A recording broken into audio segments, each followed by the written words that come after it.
Have you ever found yourself wondering why some people seem to navigate the financial world with such apparent ease, effortlessly building wealth, while others, maybe despite working incredibly hard, feel perpetually stuck, just sort of spinning their wheels? Oh, absolutely. It's a question that hits home for so many people. It often feels like there's some kind of secret code, Yeah, Some hidden knowledge that only a select few seem to possess. exactly. And the conventional wisdom we often get about money, the standard, go to school, get a good job, save diligently, diversify, it doesn't always seem to lead to the kind of financial freedom people really dream about. That's right. That disconnect, that gap between the advice we're given and the results we actually see, well, that's precisely what we're diving into today. Welcome to the Deep Dive. Today, we are really digging into a book that has challenged how people think about money for decades. Rich Dad, Poor Dad by Robert T. Kiyosaki. Now, this isn't just, another personal finance book. For many people, especially those already interested in finance, this book was a real turning point. It offered a fundamentally different way of looking at wealth creation. Absolutely. It's a foundational text for a lot of folks. And our mission in this deep dive is to really unpack the core financial lessons Kiyosaki lays out, primarily through that fascinating narrative of his two dads. Right. We want to go beyond just a simple summary. We'll explore some, well, frankly, surprising insights, even contrarian ones, about what really counts as an asset versus a liability. We'll dig into taxes, which are often misunderstood, and we'll try to redefine what financial intelligence truly means in this context. The goal ultimately is to help you maybe recalibrate your own financial compass, to equip you with the mindset, maybe some tools to navigate today's complex financial world with a bit more clarity, perhaps more confidence, and maybe even a little of Kiyosaki's boldness. And that dual parenting narrative he uses, it provides such a powerful framework. It's amazing how relevant those core ideas still feel, even decades after the book first came out. That's what we're keen to explore. Okay, so let's get right into it. Let's start at the beginning with Kiyosaki's Tale of Two Dads. It's really the foundation of the whole book. It really is. Robert Kiyosaki grew up with these two major father figures. They had profoundly different influences on him, especially regarding money. First, there was his biological father, his poor dad. Now, this guy was the picture of academic success. Highly educated, PhD, secure government job, great benefits. The whole package, right? The traditional path. Exactly. And his philosophy was straightforward. Study hard, get good grades, find a safe, stable job with a good company. He also believed the rich should pay more taxes, to help others. But despite his steady job, he often struggled financially. Yeah, couldn't seem to get ahead. Right. And he was the one who taught Robert how to write a really impressive resume. His go-to phrase, kind of his mantra when money came up, was, "I can't afford it." And then, in complete contrast, you have his best friend, Mike's father, the rich dad. Yeah. Totally different background, never finished 8th grade, apparently. But he built this huge business empire, basically from scratch. Incredible. His philosophy, diametrically opposed to the poor dad. Rich dad also advocated studying hard, but not just to work for a good company. No, he said study hard so you can find a good company to buy. Wow, big difference. Huge. He saw taxes differently, too, more like a penalty for producers, not a tool for redistribution. His focus was always on creating investments. And he taught the boys how to write strong business and financial plans, specifically aimed at creating jobs. Not just getting one. Precisely. And Yeah. that phrase, "I can't afford it," he absolutely forbade it. He insisted they ask, "How can I afford it?" It's really something, isn't it? To think about how those two completely opposite viewpoints shaped young Robert's understanding of money, of life, of what's possible. Oh, definitely. It hammers home Kiyosaki's point that our thoughts aren't just floating ideas. They actively shape our reality, especially our financial reality. Yeah. And that little switch in phrasing from "I can't afford it" to "how can I afford it," it seems so simple, but it's actually incredibly powerful. It's a metaphor for a whole different mental approach. How so?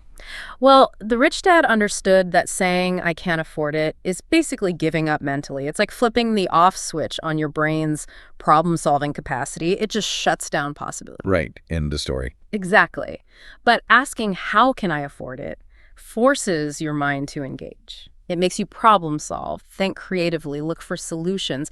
It's like flexing a mental muscle. You're activating, as Kiyosaki puts it, the most powerful computer in the world, your brain. I like that. It's not about wishful thinking. It's about building the mental habits of resourcefulness and innovation. That's a key asset in itself. And that leads into this great little story, kind of mischievous, about Robert and Mike's first attempt at making money. Ah, yes, the counterfeiting incident. Yeah, driven by this desire for wealth, they actually tried to counterfeit nickels using lead. Can you imagine? Kids will be kids trying to figure things out. Totally. Anyway, his poor dad found out, naturally. And his first reaction was predictable, explained it was illegal, the serious talk. But then he did something really interesting. He didn't just shut them down. He actually praised their initiative, their original thinking. He apparently said something like, "You're only poor if you give up. The most important thing is that you did something. Most people just talk and dream of getting rich. You've actually done something." That's quite insightful, even from the poor dad, recognizing the action. It really is. But now here's where the rich dad comes in, and it gets really interesting. This whole episode led directly to a major lesson from the rich dad about what he called the rat race. The famous rat race. Yep. He described it as that endless cycle. Get up, go to work, pay bills. Get up, go to work, pay bills. Over and over. Sounds familiar to many. He explained that people's lives are basically run by two main emotions when it comes to money: fear and greed. There's the fear of not having enough, fear of getting fired, fear of starting over. It's paralyzing. And then there's greed, the desire for more money. But ironically, that desire often just leads to more spending, which traps you even tighter in the rat race. So you earn more, you spend more, the cycle continues. Exactly. People react emotionally, he said, instead of using their heads. They become, in his words, slaves to money, always hoping the next paycheck will fix the fear, but it never really does. He put it pretty bluntly, didn't he? Something like, money is running their lives, and they refuse to tell the truth about that. Yeah, pretty stark. And that insight directly connects to what's probably the first huge lesson from Rich Dad in the book. The poor and the middle class work for money. The rich have money work for them. Okay, break that down. How did he teach that? Well, it wasn't just a lecture. Kiyosaki tells the story of how Rich Dad had him and Mike work in one of his stores, Mrs. Martin's store. I think it was for practically nothing, like 10 cents an hour, which he then cut to zero. Wow, for free? Yeah. That sounds like exploitation. Right. But Rich Dad's point wasn't about cheap labor. It was a deliberate strategy. By not paying them a regular wage, he forced them off the typical path. They couldn't just passively wait for payday. They had to use their imaginations, figure out how to create value, how to make money themselves. Ah, I see. It forced creativity. Exactly. Kiyosaki mentions Rich Dad saying something about true learning needing energy, passion, desire, and that anger can be part of it. Their frustration at working for nothing actually fueled them. So what did they do? They came up with their own business, a comic book library. They collected old comics, set up shop in Mike's basement, charged other kids a small admission fee, and even hired Mike's sister to run it. That's brilliant. Isn't it? And the key was, it generated passive income. Money came in even when they weren't physically there. They learned firsthand how to make money work for them. So the lesson wasn't about the wage, it was about the mindset shift, creating their own income stream. Precisely. That experience, that hands-on learning about financial independence and innovation, was way more valuable than any small wage they could have earned. It planted the seed early on. Okay, so that early lesson about making money work for you really sets the stage for another huge principle in the book. It's not how much money you make, it's how much money you keep. That's a big one, and often overlooked. Yeah, it sounds simple, but Kiyosaki uses some really powerful examples to show it's not just a catchy phrase. He talks about this meeting back in 1923 at the Edgewater Beach Hotel in Chicago. Apparently, it was a gathering of some of the richest, most powerful businessmen in America at the time. Titans of industry. Totally. Charles Schwab, head of a huge steel company. Samuel Insull, president of the world's largest utility. Heads of other major companies, the president of the NYSE. You name it, the absolute elite. But then fast forward 25 years. What happened to them? It's shocking. Many died broke, penniless. Some even took their own lives. Schwab lived his last years on borrowed money. Insull died bankrupt overseas. It's a sobering story. Shows that earning massive amounts isn't the whole picture. Exactly. And he connects that to modern examples. We still see lottery winners going broke, pro athletes earning millions and losing it all. His point is crystal clear. Money without financial intelligence is money soon gone. Right. You can have a flood of cash come in, but if you don't know how to manage it, protect it, grow it, it'll disappear just as quickly. It highlights a real gap, doesn't it? It does. And Kiyosaki uses this great analogy. He calls it the 6-inch slab problem. Okay, tell me about that. Imagine building the Empire State Building. You'd need an incredibly deep foundation, right? Massive concrete structure to support that weight. Of course. But if you're just building a small suburban house, a simple 6-inch concrete slab might be enough. Kiyosaki argues that our traditional education system, while maybe good at preparing us for a profession, often gives us only that 6-inch slab when it comes to financial knowledge. So no real deep foundation for handling wealth. Exactly. It leaves people vulnerable. They struggle financially or they fall for those get-rich-quick schemes because they lack the fundamental understanding, the strong base. His solution: you have to become financially literate. You have to consciously build that deep, strong foundation yourself. So it's about taking responsibility for your own financial education. Absolutely. It's not just about learning a job skill. It's about learning the rules of money. Okay, so let's get to the core of that literacy. Kiyosaki's definitions of an asset and a liability. He keeps it super simple, right? Deceptively simple. He throws out the complex accounting jargon that often confuses people. For him, it boils down entirely to cash flow. Cash flow is key. It's everything. An asset, he says, is anything that puts money into your pocket, period. Puts money in. Got it. And a liability is anything that takes money out of your pocket. Takes money, O-U-T. Okay.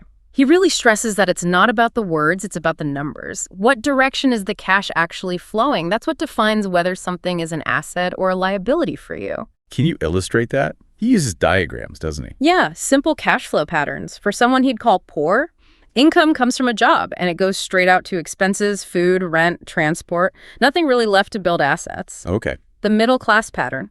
Job income comes in. It covers expenses, plus it services liabilities, the mortgage, car payments, credit cards, student loans. Often, lots of liabilities, very few assets actually generating income. Right. The money goes out to pay for things that cost money. Exactly. Now, the rich person's pattern is different. Their income primarily flows from their assets, real estate rentals, stock dividends, bond interest, royalties. That income covers their expenses, and crucially, the surplus often gets reinvested back into buying more assets. Creating a positive cycle. Precisely, a cycle of growing wealth, which leads to that obvious question. If it's that simple, why isn't everyone rich? And Kiyosaki's answer is blunt. Because people do not know the difference between an asset and a liability. They haven't been taught, or they accept conventional wisdom without questioning it based on cash flow. That's a pretty bold statement. It is, but it's central to his whole argument about financial education. And this leads us straight into one of the most debated parts of the book, right? The idea that your house isn't necessarily an asset. Oh, yeah. That one definitely ruffles feathers. For most people, their home is their biggest asset, their largest investment. It's deeply ingrained. It's the American dream, partly. It is. But Kiyosaki looks at it purely through his cash flow lens. Is your primary residence putting money in your pocket month after month? Well, no.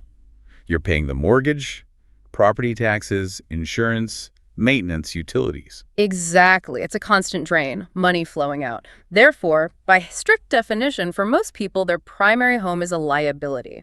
Oof. That's tough to swallow for some. It is. And he points out the hidden costs, too. People spend decades paying off a mortgage, maybe refinancing along the way. Property taxes can go up, especially tough in retirement. Values don't always appreciate. And the opportunity cost. That's huge. All the money tied up in that house could have been invested in assets that actually generate income. Now, he's not saying, don't buy a house. Okay, important clarification. Right. He's saying, understand it. Know what it is financially. The rich, he argues, buy assets first. They build income streams. Then they use the cash flow from those assets to pay for luxuries, like a nice house, without taking on more bad debt. It's about the sequence. Okay, that distinction, especially about the house, really forces you to rethink things. Yeah. If we've been maybe mislabeling our biggest investment, what else are we missing? Which brings us to his idea of minding your own business. Yes, and it's not what most people think of when they hear that phrase. Tells that great story about Ray Kroc, the McDonald's guy, right? Yeah. The hamburger versus real estate story. It's classic. Yeah. Apparently, Kroc was speaking to an MBA class back in the 70s, and he asked them, what business am I in? And they all thought hamburgers, obviously. Right. Someone probably said it out loud. But Kroc smiled and said, ladies and gentlemen, I'm not in the hamburger business. My business is real estate. Because he understood the real value wasn't just the franchise model, but the land underneath each location. Prime real estate. Exactly. McDonald's became this massive real estate empire because Kroc was focused on his real business, not just the product people saw. And that perfectly illustrates Kiyosaki's point about differentiating your profession from your business. Okay, explain that distinction. Your profession is what you do to earn money. You're a doctor, a teacher, a programmer, a plumber. You trade your skills and time for income. That's your job. Got it. Your business, in Kiyosaki's world, is your asset column. It's the collection of things you own that generate income independently of your job. Ah, so separate from the paycheck. Completely. He argues that most people confuse the two. They spend their lives working hard in their profession, effectively minding someone else's business, making their employer rich, while totally neglecting to build their own business, their own asset column. They focus on the income statement, I need a raise, not the balance sheet. Precisely. The rich focus on building assets. Everyone else focuses on getting a bigger paycheck. And that lack of an independent asset base, that lack of their own business, makes people financially vulnerable. They cling to the job because it's all they have. Downsizing hits, and they have nothing to fall back on. So how do you start minding your own business if you still have a day job? Kiyosaki's advice is pretty direct. Keep your day job, pay your bills, but start using your spare time and any extra money to buy real assets. Not liabilities disguised as assets. Like not a new fancy car. Definitely not. He points out a new car loses, 25% of its value the minute you drive it off the lot? That's a liability, taking money out via payments, insurance, gas, depreciation. Even if the bank lists it as an asset on your loan application. So what are real assets then, according to him? Things that generate income or appreciate significantly and have a market. He lists several categories. Businesses that you own but don't require your physical presence to run. They have managers or systems in place. Stocks, bonds, mutual funds, the paper assets. Income-generating real estate rental properties, for example. Unlike your primary residence, these put money in your pocket. Notes, essentially IOUs, where you're the lender earning interest. Royalties from intellectual property like books, music, patents, basically anything that works for you. Kiyosaki says, once a dollar goes into your asset column, it becomes your employee. It works 247, potentially for generations. That's a powerful way to think about it. An employee that never sleeps or complains. Exactly. And he contrasts how the rich buy luxuries, they buy them last, using the income from their assets, while the poor and middle class often buy luxuries first on credit, using, as he puts it, sweat, blood, and children's inheritance, which leads to debt and resentment. So blow the asset engine first, then enjoy the fruits. That's the core idea. Okay, this ties into another area he discusses quite a bit. Taxes and the power of corporations. Yeah. He kind of challenges the common view, doesn't He really does. He takes aim at what he calls the Robin Hood fantasy, the idea that heavily taxing the rich automatically helps the poor. He argues historically it often backfires. He points to the U.S. income tax, introduced with the 16th Amendment in 1913. Initially, it only targeted the wealthy. The middle and lower classes actually voted for it, thinking it would punish the rich. Yeah. But the rich, being financially savvy, didn't just sit there. They found legal ways to protect their wealth. One major way was using corporations. Corporations weren't new. They'd been used for centuries, originally to limit risk for things like shipping voyages. So the rich adapted. Always. Yeah. Kiyosaki frames it as this ongoing war fought through laws. The financially literate rich understand the rules and use legal structures, like corporations, to their advantage. What are the advantages of a corporation, tax-wise? There are several big ones he highlights. First, corporate income tax rates are often lower than high individual income tax rates. Okay. Second, and this is huge, corporations can pay for certain legitimate business expenses using pre-tax dollars. Things like health insurance, some travel, professional development, maybe even part of your car or home office expenses if structured correctly. So the expenses come out before taxes are calculated. Exactly. Whereas an employee earns money, gets taxed heavily, and then tries to pay for those same things with what's left over, it's a massive difference in financial efficiency. Wow. He also mentions things like the 1031 exchange in real estate, which allows investors to defer capital gains taxes by reinvesting proceeds into another property. It's not about illegal tax evasion. It's about understanding and using the legal tax code to your advantage. The financially intelligent play the game differently because they know the rules. So all these pieces, the mindset, assets versus liabilities, minding your business, using corporations, they all build up to what he calls financial IQ. Precisely. He breaks financial IQ down into 4 key areas of expertise. What are they? 1, accounting. which is really financial literacy, the ability to read and understand financial statements. Numbers tell a story. You need to understand the language. Okay, reading the numbers. 2, investing. He calls it the science of making money. Understanding strategies, risk, return. Making money grow. 3, understanding markets. Grasping supply and demand.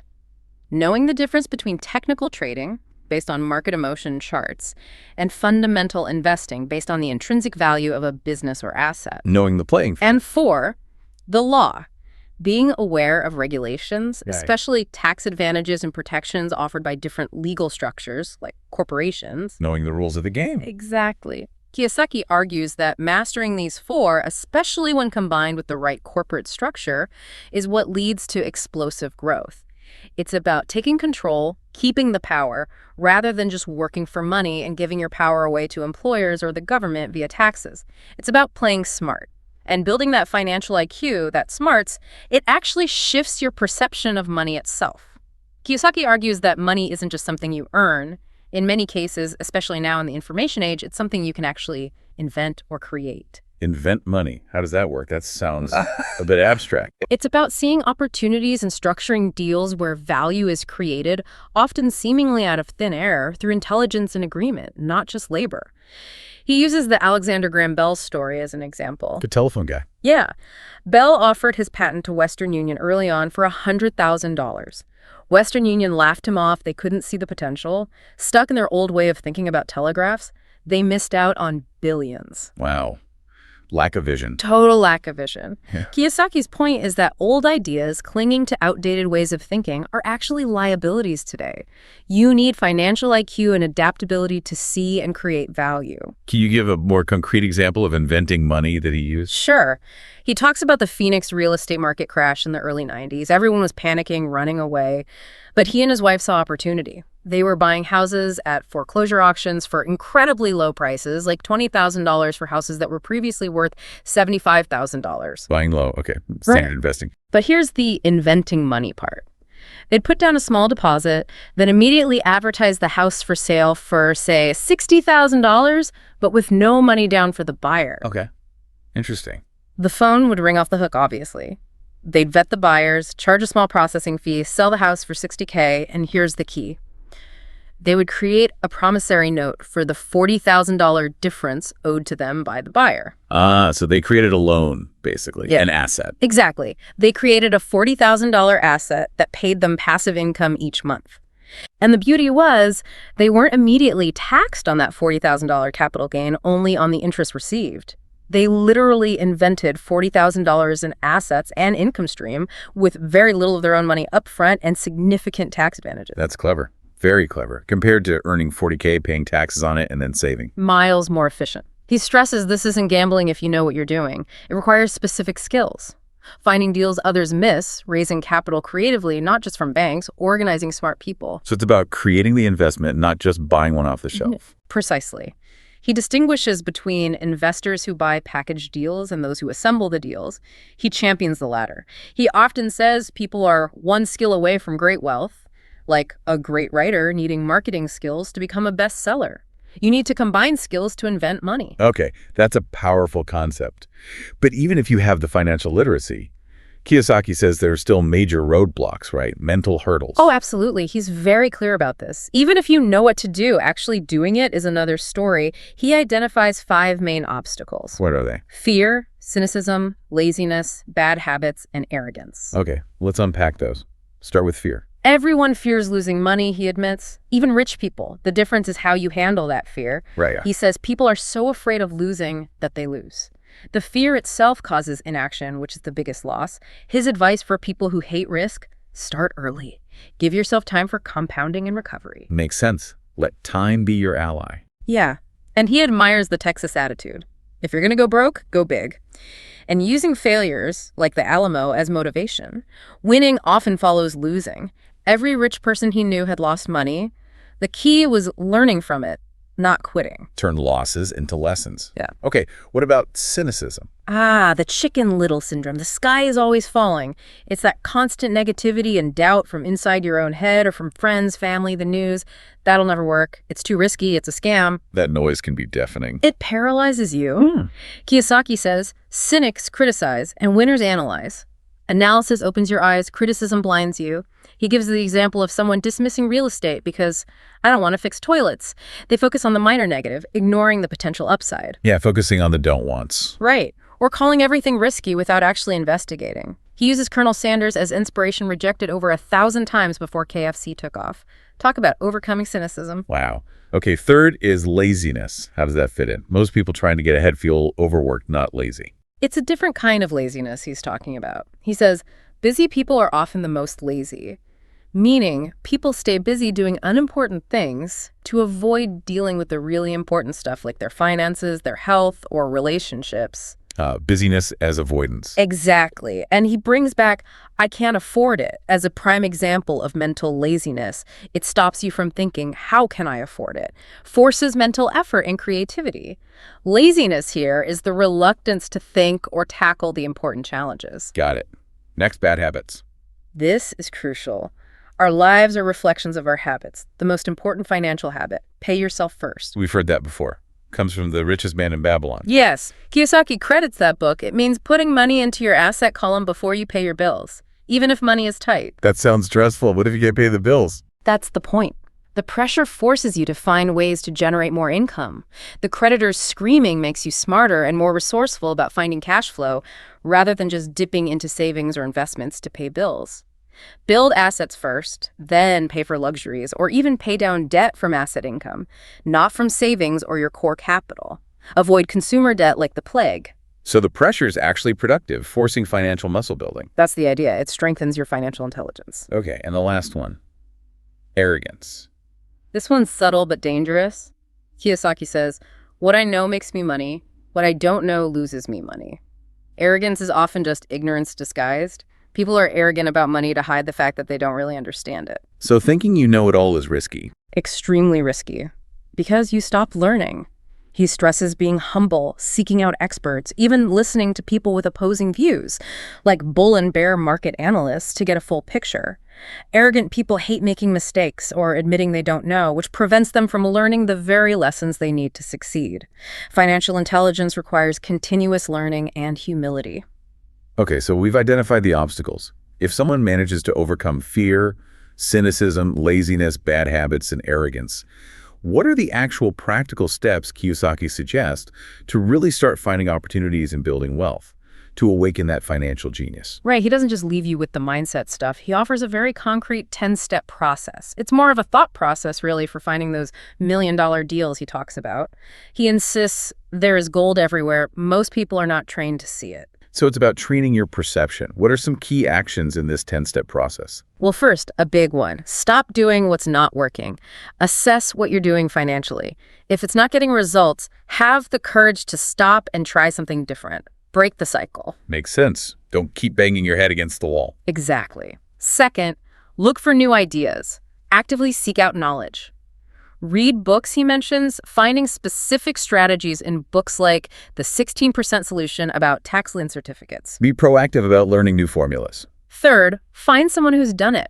Learn from mentors or people with practical experience. He tells how he learned about tax liens by talking to an employee at the county tax office who was actually doing it successfully. Go to the source. Fourth, take classes, read, attend seminars. He really emphasizes continuous education.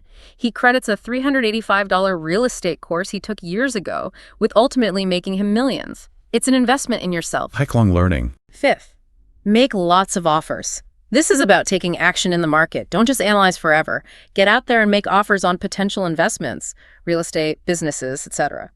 Most will be rejected, but you only need a few good yeses. It's a numbers game, like dating, he says. You have to actually play the game. How many offers are we talking? Like, what does lots mean? It varies, but the principle is consistent activity. For a beginner, maybe it's 1 or 2 a month. For him, it might have been dozens. The act of making offers teaches you the market, sharpens your skills, and increases your odds. Rejection is just part of the process, providing feedback. Don't let it stop you. Okay, keep the momentum. What else? Sixth, jog, walk, or drive specific areas regularly, like once a month. Become an expert on a small patch. Look for signs of change or opportunity for sale signs that linger too long, renovation activity, talk to mail carriers or delivery drivers, get the ground level intel. Boots on the ground research. Seventh, shop for bargains in all markets. This is that counterintuitive thing again. Most people buy high, sell low emotionally. Financially smart people look for deals when markets are down, when things are on sale. Profits are made in the buying, not in the selling, he repeats. Buy when there's blood in the streets, basically. If you know what you're doing, yes. Eighth, look in the right places. Don't just rely on traditional brokers or listings. Explore auctions, foreclosures, off-market deals. Go where the bargains might be hidden. Ninth, look for people who want to buy first, then find something to sell them. Yeah. Think bigger. Instead of just buying a small piece of the pie, figure out how to buy the whole pie and then sell off pieces profitably. Be a deal maker. Create the opportunity. And finally, the 10th point, which underpins everything. Action always beats inaction. You can have all the knowledge in the world, but if you don't act on it, nothing happens. Take the first step, even if it's small. That's a very actionable list. Yeah. It moves from mindset to concrete behaviors. Absolutely. And these actions help you move towards generating different types of income, which is another crucial concept he discusses. Right, he breaks income down. Yes, into 3 main types. And understand this is key because they have different tax treatments. First, ordinary earned income. This is your paycheck from a job. Generally, it's the highest taxed income. Most common, highest tax. Okay. Second, portfolio income. This comes from paper assets, stocks, bonds, mutual funds. Think capital gains, dividends. This is how many wealthy people, like Bill Gates, generate significant wealth. It's often taxed more favorably than earned income, depending on how long you hold the asset. Okay, paper assets. Third, passive income, typically from real estate rentals, royalties, or businesses you own but don't actively run day to day. This category often receives the most favorable tax treatment, with deductions like depreciation sheltering much of the income. Real estate royalties. Yeah. Lowest taxed. Generally, yes. And Kiyosaki argues the key to becoming wealthy is learning how to convert your earned income into passive and/or portfolio income as quickly and efficiently as possible, specifically to take advantage of those tax benefits. Use the tax code legally to accelerate wealth building. Precisely.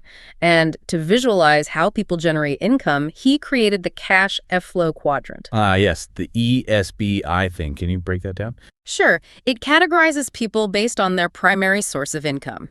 E stands for employee. You have a job, you work for someone else. Safety and security are often key drivers. S stands for self-employed or small business owner. You own your job. You might be a doctor with a private practice, consultant, a shop owner. You are the system. If you stop working, the income often stops. Independence is a key driver, but it can be demanding.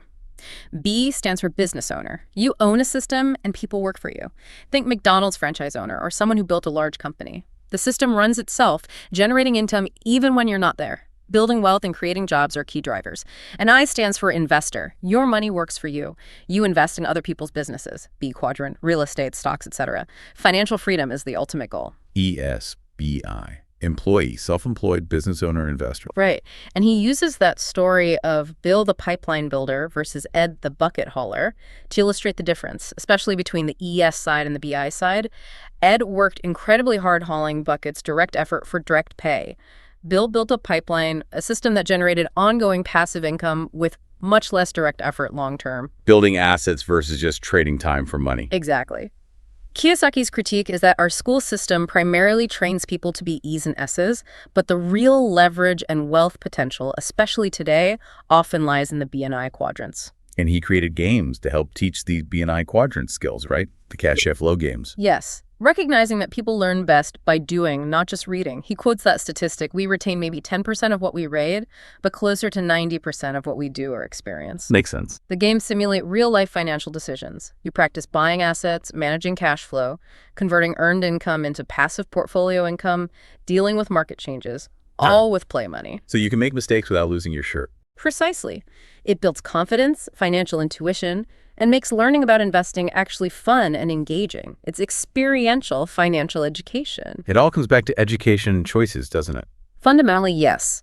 Kiyosaki stresses that financial freedom isn't magic. It comes down to the conscious choices you make every single day, how you use your time, what you do with your money, and critically, what you feed your mind, the knowledge you seek out.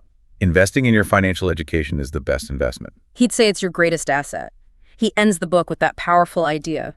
It's what is in your head that determines what is in your hands. Money is only an idea.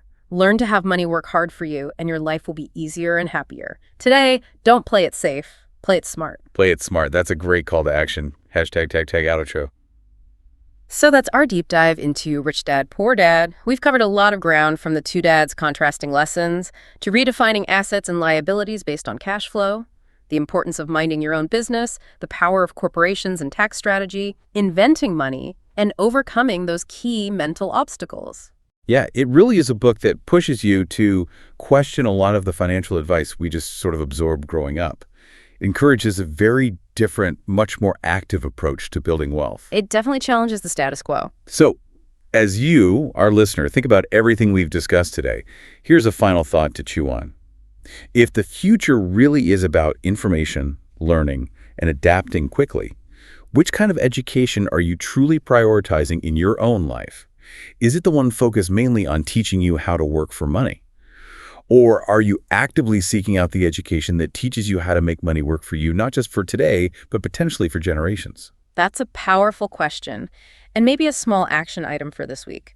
Take an honest look at your own cash flow. Where's your money really going? Does it align with the patterns Kiyosaki describes? And maybe, just maybe, think about one small step you could take to start minding your own business, to begin building that asset column, no matter how small the start. Every journey starts with a single step, right? Thank you so much for joining us on this deep dive. Until next time, keep learning, keep questioning, and keep playing it smart.